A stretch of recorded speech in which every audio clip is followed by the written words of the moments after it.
A hot link on CBSSports.com right now is Jerry Palm's breakdown of the top 16 seeds that were unveiled on CBS Saturday. Gonzaga leading all the top seeds, and the Big 12 leads the way with 4 teams in the NCAA Selection Committee's early official top 16. Duke, the lone ACC program in the mix. Coach K's squad, a 2 seed at the moment. Jerry was on the announcement show yesterday and even filled out the rest of the brackets with his projections, which you can find on our site. All right, let's continue the conversation with my guy, Chip Patterson. And Chip, during the tease to this segment, we showed the Rutgers and Purdue buzzer beater back from December from Ron Harper there. He's iffy with the day-to-day type of injury in the non-shooting hand. When we look at Rutgers at number 5 Purdue, the line is 12.5 Boilermakers laying, and the total at 138.5. You actually like the total in this game. I love the total.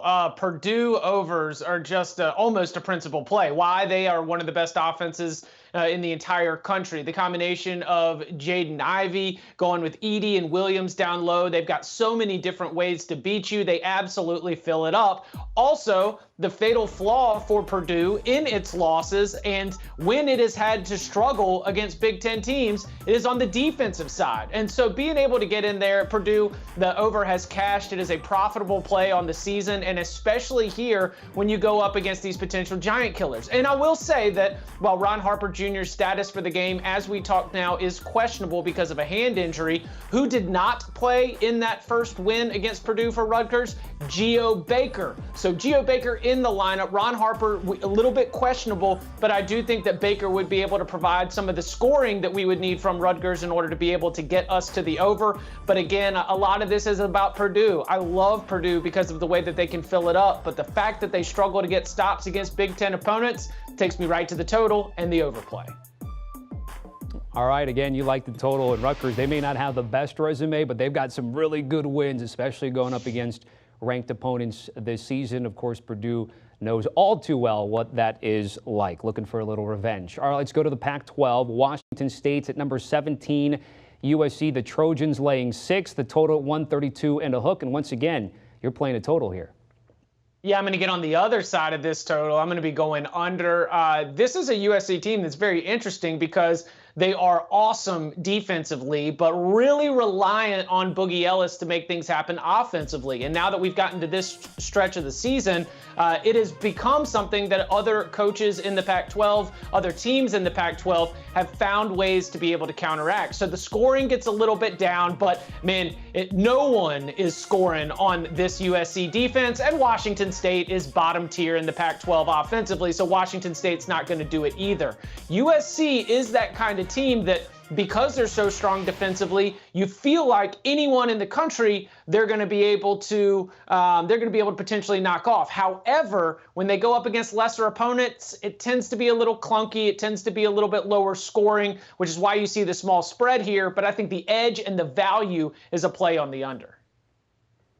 All right, let's recap the first 2 picks here from Chip Patterson, Rutgers and Purdue.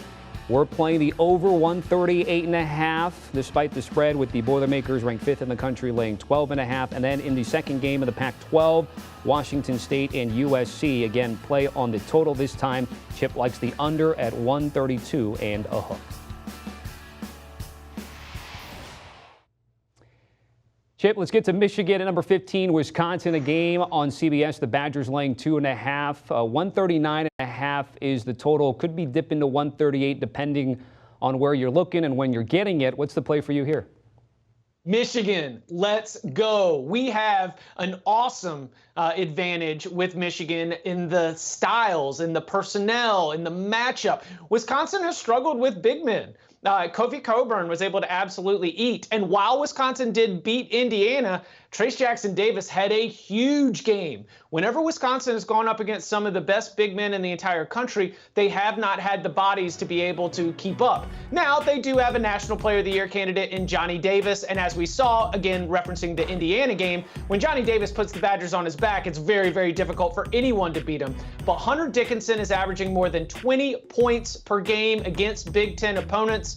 He has been absolutely phenomenal, finally starting to take those steps forward that many were wondering, where is this sophomore jump? jump at the beginning of the season. He's starting to do it. But Tommy, this is what has me tipping the scales, because another criticism of Michigan at the beginning of the year was that its 5-star freshmen were not really playing like that, 5-star projected first-round NBA draft pick. But what did we see in the win against Iowa? We saw the 6'11 freshman from France, Moussa Diabate, have a huge game, 28 points, 8 rebounds against Iowa. So with the freshman and the sophomore, our two 6'11 and 7'1 big men, that is the one thing that takes Wisconsin down. That advantage down low helps Michigan cover the spread and I think win the game. All right, so you like the money line, but maybe you get the bucket insurance there. Of course, just don't give up a 3 there at the very end. Moving on, number 8, Providence, laying 3.5 on the road at Butler with a total of 128 and a hook. What is the play, Chip? We're going to go to the total here, and this is mostly following the trends. The over, while you think about these two teams, they are slower-paced teams. The numbers have adjusted, and the overs have been cashing recently. The over is hit in 7 of the last 10 games for Providence, and the over is hit in 10 of the last 12 games for Butler. And there's a little bit of recently breaking news that helps our play here. It is that Butler is going to be getting Bo Hodges back in the lineup. He missed the last 2 games with a muscle strain. He missed some time at the beginning of the season. He's a difference maker on both sides for the Bulldogs. So with this late information, if you want to play Butler, I won't step in your way, and I may have a play on Sportsline on this game. If you want to go check that out, make sure to subscribe to Sportsline always. But here, follow the trends. Know that with Butler getting its 4th leading scorer in Bo Hodges back into the lineup, that they're going to be able to do their part. Providence as well. We are following the trends. We think that while this game can be a grinder late in the late stages of the second half, the number's just a little bit too low, and that we do end up getting over, and both these teams get above 65 points. All right, going with the trends, and of course Providence had that really big game against Nova, fell on the short end of that earlier in the week, a chance to get back here and then maybe get some points over the 128.5 total.